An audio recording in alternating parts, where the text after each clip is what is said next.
নয়নের সন্তান, দুই সন্তানের জন্য দোয়া করেছিলেন, আল্লাহ আমার হাসান আর হুসাইনকে নবীর উম্মতের জন্য আমি কুরবানি করে দিলাম। আমার আল্লাহ দোয়া কবুল করেছেন।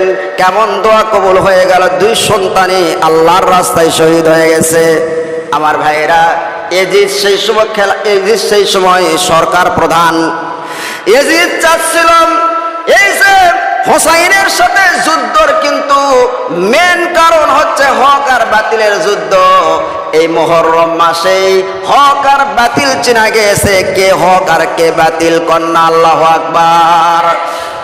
এজিদ চেয়েছিল রাজতন্ত্র কায়েম করার জন্য, বাবার বেটাই রাজা হবে, রাজার ছেলেই রাজা হবে।